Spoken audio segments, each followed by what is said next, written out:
My name is Jessica Hamilton. I'm 30 years old, and the first time my biological parents fought this hard to claim me was when $5 million was attached to my name. They abandoned me when I was 6 months old, left me with my grandmother, and disappeared so completely that for most of my childhood, I thought parents was just a word other kids used when they talked about school pickups, birthday cakes, and family vacations. For 30 years, my grandmother was the one who fed me, raised me, took me to school, held my hand during fevers, clapped at my graduations, and made sure I never felt like a child somebody threw away. Then she died, and the house that smelled like her coffee, old books, lemon soap, and the roses she planted for me became painfully quiet. I thought grief would be the hardest thing I had to survive. I was wrong. 3 weeks after the funeral, a lawsuit arrived at my door. My parents, the same people who left me before I could even speak, were suing me for my inheritance, claiming I manipulated an elderly woman into leaving me her $5 million estate. When I walked into court, my mother rolled her eyes like I had already lost. My father leaned back with that smug little smile people wear when they think blood gives them ownership over everything they never earned. Then the judge opened the file, read one page, froze, and looked straight at me. "Wait," he said slowly. "You're the one they're suing." That was the moment everything shifted, but not in the way my parents expected. Because what they didn't know was that my grandmother had prepared for this long before she died, and the truth she left behind was more powerful than any lie they could afford to put in a legal complaint. Before I tell you what he said next, and what happened after I walked out, tell me, what time is it for you right now? Where are you watching from? And what's the weather like there? I'm curious to see how far this story will travel. The lawsuit didn't feel real at first. I stood in my kitchen with the envelope open on the counter, my coffee going cold beside it, staring at words that turned my entire life into a legal accusation. Undue influence. Exploitation of a vulnerable elder. Unjust enrichment. The phrases looked clean and professional on paper, but underneath them was something rotten. Hannah Turner and Mark Turner, my biological parents, were telling a court that I had stolen from the woman who raised me, the woman who had chosen me every single day after they chose to walk away. My hands shook so badly I had to sit down. Not because I was afraid of them taking the money, at least, not at first. I was afraid because they were trying to rewrite the only love story I had ever trusted. My grandmother, Barbara Harris, and my grandfather, William Harris, had never been rich in the flashy way people imagine. They drove old cars, clipped coupons, fixed broken appliances instead of replacing them, and treated every dollar like it had a purpose. But over decades, my grandfather had invested wisely. My grandmother had managed their rental properties with quiet discipline, and by the time they both passed, what looked like an ordinary estate had become worth nearly $5 million. I didn't even know the full amount until the attorney called.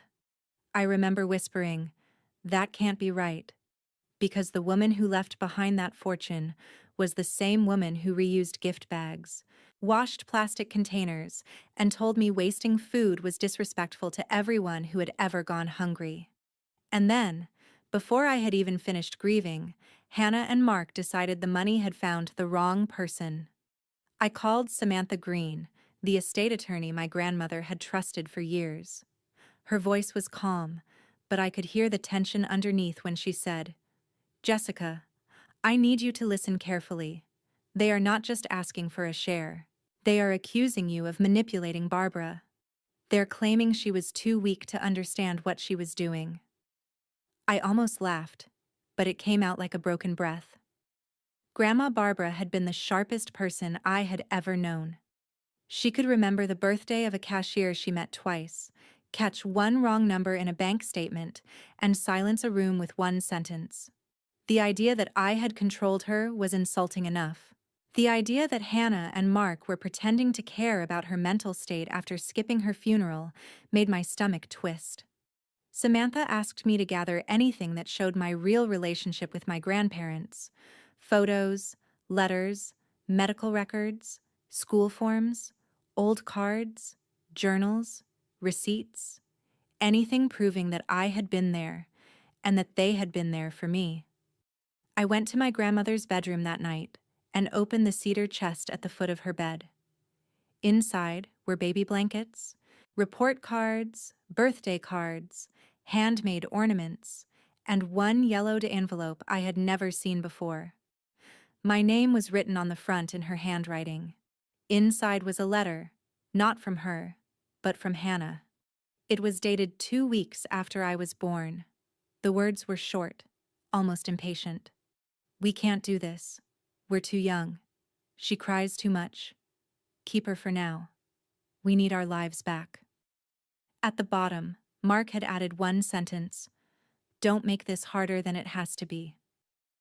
I sat on the floor with that letter in my lap, and something inside me went still. For years, I had wondered if maybe they had been desperate, sick, trapped, or heartbroken. That letter didn't sound heartbroken. It sounded annoyed. It sounded like I had been a problem they were relieved to drop off somewhere else. And now, 30 years later, those same people were telling a judge they were victims. Samantha told me the lawsuit also mentioned their financial hardship. Mark's business had failed after years of pretending he was more successful than he was. Hannah had credit card debt hidden behind designer bags, salon appointments, and fake smiles. Their home was close to foreclosure. They had already borrowed from relatives, drained savings, and burned through every excuse before finding my name in the probate records. Suddenly, their return made perfect sense. They hadn't come back for their daughter. They had come back for a payout. That night, I stopped asking why they didn't love me. I started asking how far they were willing to lie to get what they wanted, and whether I was finally strong enough to let the whole world hear the answer. Preparing for court felt like digging through the ruins of my life and labeling every memory as evidence.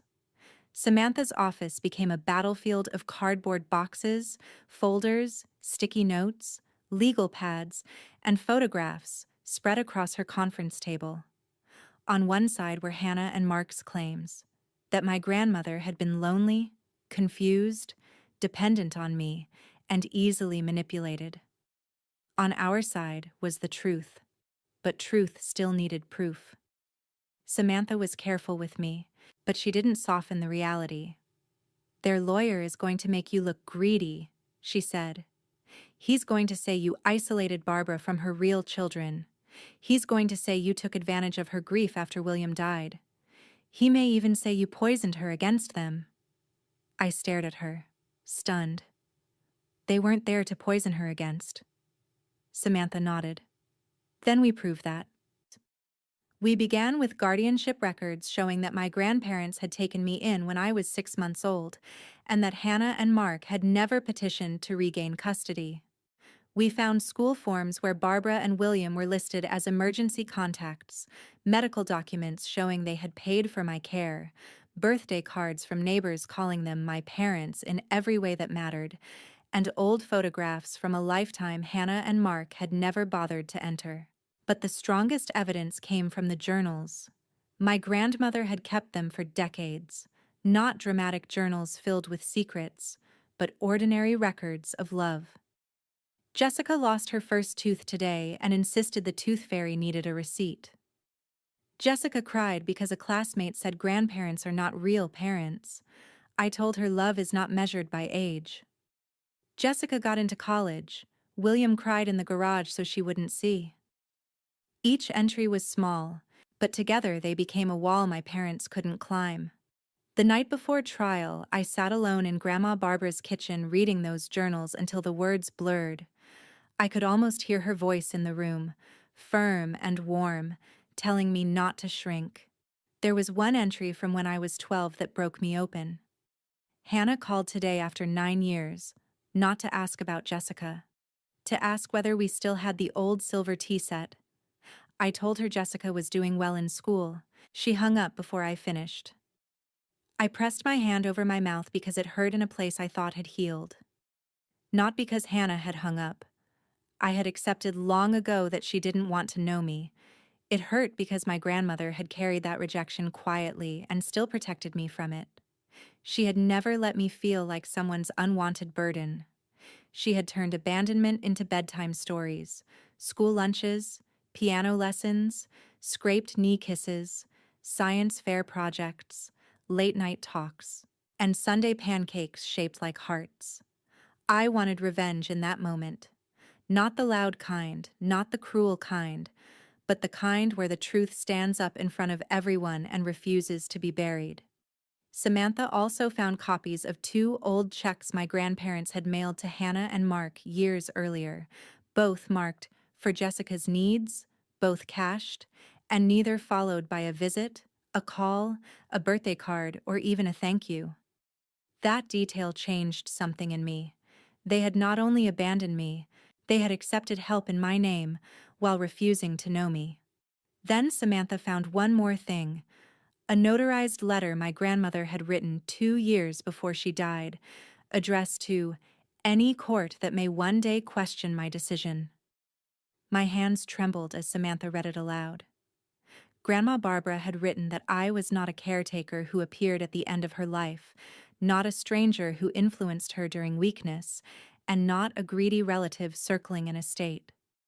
I was the child she had raised, the granddaughter she had chosen, and the family member who had stayed.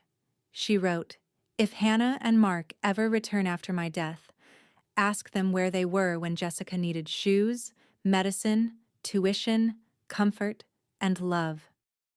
I couldn't speak after hearing that. Even from the grave, my grandmother was still standing between me and the people who had hurt me. Samantha found me at the kitchen table the next morning, still holding the journal. "Are you ready?" she asked. I looked at the empty chair where my grandmother used to sit and thought about the baby Hannah had called too much, the child Mark had not wanted to make things harder for, and the woman they were now dragging into court. "No," I said honestly, "but I'm done being scared of people who only show up when there's money." If you were me, would you have walked into that courtroom quietly, or would you have made sure every lie was exposed? The courthouse smelled like floor polish, old paper, and nerves. I wore a simple navy suit, the one Grandma Barbara had helped me choose for my first big job interview years earlier. Back then, she had stood behind me in the mirror and said, "That color makes you look like you already know your worth." I needed that sentence more than ever as I stepped through security with Samantha beside me. Hannah and Mark were already there. Hannah wore black. Not funeral black, but performance black. The kind of outfit chosen to look wounded and respectable. Mark kept one hand in his pocket and the other on his phone, scrolling like this was an inconvenience between meetings. When Hannah saw me, she gave a small, theatrical sigh and rolled her eyes, as if my presence in my own inheritance case was childish. Mark leaned toward her and whispered something that made them both smirk. I didn't look away. That alone seemed to irritate them. Their attorney, David Miles, was exactly the kind of man I expected. Polished shoes, expensive watch, smile too smooth to be kind. He greeted Samantha with fake warmth, then glanced at me like I was a problem he planned to erase by lunch. When Judge Gregory Carter entered, everyone stood, and the room tightened into silence. He began by reviewing the case summary. I watched his eyes move across the page, calm at first, then slower. His brow furrowed. He turned another page, then another. Finally, he looked over his glasses, first at Hannah and Mark, then at me. "Wait," he said, voice cutting through the room. "You're the one they're suing?" David Miles shifted. Hannah's face hardened. The judge tapped the file. "This record shows the petitioners left the respondent in the care of William and Barbara Harris when she was 6 months old and made no documented effort to resume parental responsibility for nearly 3 decades. Is that correct?" David stood quickly. Your Honor, my clients dispute the emotional framing of that history. The judge's expression didn't change. I asked whether the record is correct. David hesitated. Broadly, yes. That one word felt like a door cracking open. Broadly. As if abandoning a baby could be softened by vocabulary. David gave his opening statement anyway. He spoke about biological rights, family bonds, regret, vulnerability, and alleged manipulation. He painted Hannah and Mark as young parents who had made mistakes, but had always cared from a distance. From a distance. That phrase almost made me stand up. Samantha's hand touched my arm under the table, grounding me. Then she stood and told the court the truth. That Barbara Harris had raised me, loved me, protected me, and made a deliberate, documented decision to leave her estate to the person who had been her daughter in every meaningful way. She didn't raise her voice. She didn't need to. Every sentence landed with the weight of records, dates, signatures, receipts, and 30 years of absence. When it was my turn to testify, my legs felt unsteady, but my voice did not. I told the court I had no memory of being left at 6 months old, but I had lived with the consequences of it every day. I told them about birthday candles Grandma lit, school plays she attended, hospital chairs she slept in, and the empty spaces where Hannah and Mark should have been. I explained that my grandmother never taught me to hate them. She taught me to survive them. David tried to interrupt my rhythm during cross-examination. Ms. Hamilton, isn't it true that you lived in Barbara's home rent-free for years? I looked at him. I lived in my home as a child. A few people shifted in the courtroom. And isn't it true, he continued, that Barbara depended on you emotionally after William died? Yes, I said. We depended on each other. That's what family does. He smiled like he had trapped me. So, you admit there was dependency. I turned slightly toward the judge. I admit there was love. If their case depends on calling love manipulation, then they should have shown up sometime in the last 30 years to learn the difference. The room went still. Hannah's eyes narrowed. Mark stopped scrolling. David tried another angle. Did you ever ask Barbara about her will? No. Did you know you were the sole heir? No. But you accepted it quickly, didn't you? I swallowed, then said, I accepted that my grandmother knew what she wanted. That is not the same as celebrating her death. That answer wiped the smile off his face. For the first time since I walked in, my parents didn't look smug. They looked worried, and I realized the courtroom was no longer hearing their version of me. It was finally hearing mine. Samantha built our case like she was laying bricks in front of a storm. First came the guardianship documents, then the school records, then the medical bills, then the photographs. There I was at 5, missing front teeth, sitting on William's shoulders at a county fair. There I was at 12, holding a science trophy while Barbara cried in the background. There I was at 17, standing between both of them on graduation day, their faces glowing with the exhausted pride of people who had survived every hard season with me. Each photo made Hannah look smaller, not physically, but morally. She kept her chin lifted, but the jury could see what she had missed. Then Samantha introduced the journals. David objected, argued relevance, argued hearsay, argued everything except the truth. Judge Carter allowed selected entries because they showed Barbara's state of mind over many years. Samantha read them with steady control. Jessica asked today why her mother never visits. I told her some people are too lost to love properly, but that does not make her unlovable. My breath caught. I had never read that one. Samantha continued. William says we should start a college fund. I say we should start 2. One for school, one for whatever dream she is too shy to name. Then came the entry after my grandfather died. Jessica moved back temporarily to help me with the house. She says it is temporary, but I know she is afraid I will be lonely. She does not know she is the reason I am brave. I heard someone in the gallery sniffle. David stood for cross-examination with a folder in his hand and a confidence that felt rehearsed. Ms. Green has shown sentimental writings, he said, but sentiment does not prove capacity. Let's discuss motive. He turned toward me. Ms. Hamilton, you knew the estate was valuable, didn't you? I knew my grandmother's home was valuable to me, I said. That isn't what I asked. Then ask better. Samantha whispered my name, warning me, but Judge Carter's mouth barely moved, like he was suppressing something. David's smile thinned. He pulled out the old letter from Hannah and Mark, the one I had found in the cedar chest. This letter, written shortly after your birth, shows your parents were overwhelmed, not malicious. Young, struggling parents sometimes make temporary arrangements. Isn't it possible your grandparents took advantage of that temporary arrangement and kept you from your parents? Hannah leaned forward, eyes wet now, performing for the room. For one terrifying second, I understood the trap. They wanted to turn abandonment into sacrifice. They wanted the letter to sound like proof they had needed help, not proof they had walked away. Samantha stood. Your Honor, may the entire letter be read into the record? David hesitated. He had only planned to quote the first line. Judge Carter nodded. Proceed. Samantha took the page and read every word, including the parts David had skipped. She cries too much.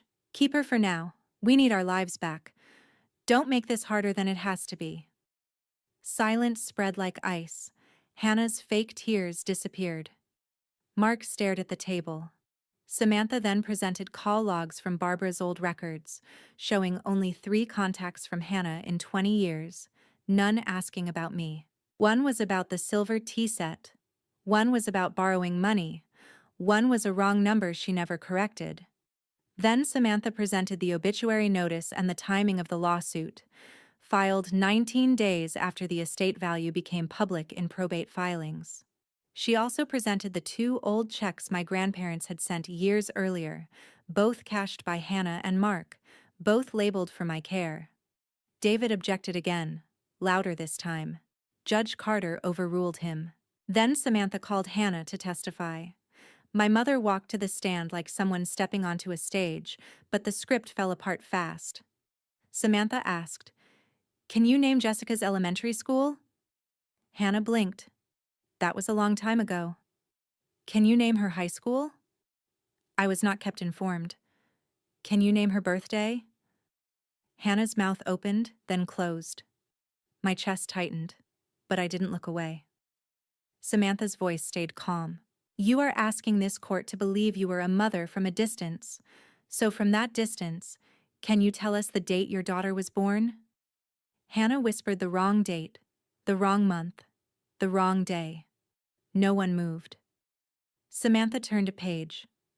Mrs. Turner, did you attend Barbara Harris's funeral? No. Did you send flowers? No. Did you send condolences to Jessica? I was grieving privately. But 19 days later, you filed a lawsuit claiming Jessica stole money from the woman who raised her. Hannah's face flushed. That money should have stayed in the family. Samantha paused. Jessica is family. That sentence landed harder than any accusation. Mark testified after her, and did even worse.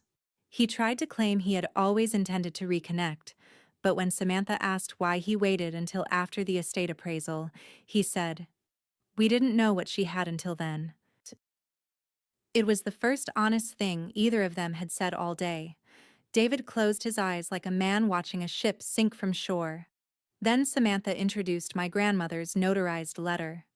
David objected before she even finished describing it, but Judge Carter allowed it after reviewing the date, signature, and witness information.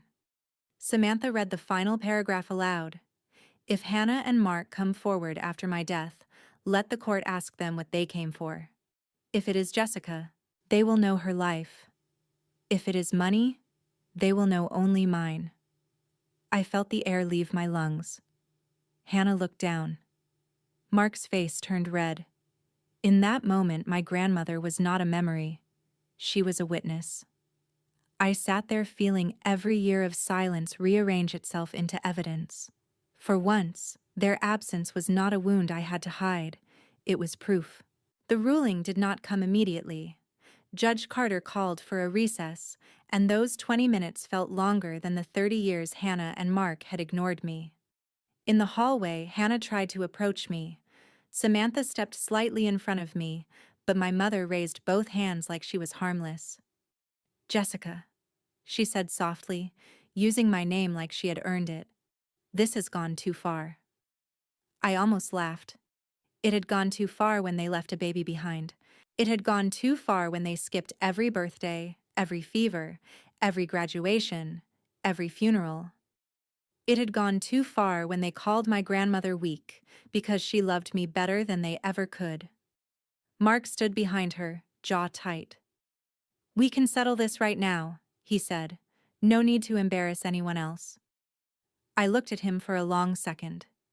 "You mean, no need to embarrass you?" Hannah's softness cracked. "You don't need $5 million.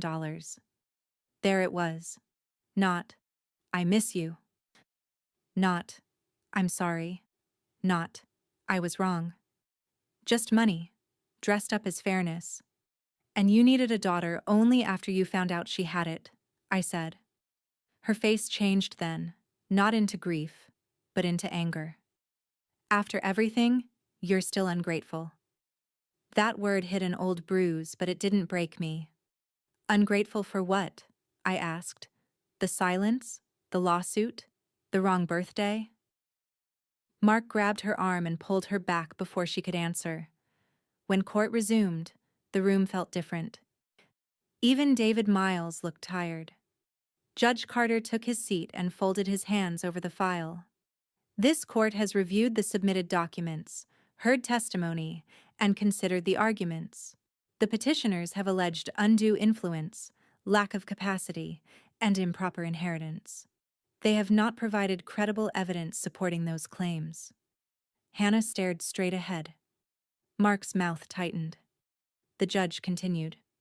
"By contrast, the respondent has provided extensive documentation showing a long-standing familial relationship with the decedent, consistent caregiving, emotional closeness, and clear testamentary intent. Barbara Harris had the legal and moral right to leave her estate to Jessica Hamilton." My throat closed around a sob I refused to release. Judge Carter looked toward Hannah and Mark. "Biology alone does not create entitlement to an estate, particularly where the record shows decades of voluntary absence. This court will not reward abandonment disguised as concern." David's shoulders dropped. Samantha exhaled beside me. Then came the words I had needed without knowing how badly I needed them. "The will is affirmed. The petition is denied. The estate shall pass to Jessica Hamilton as written." For 1 second I heard nothing. No papers, no breathing, no movement. Just my grandmother's voice in my memory, telling me I already knew my worth.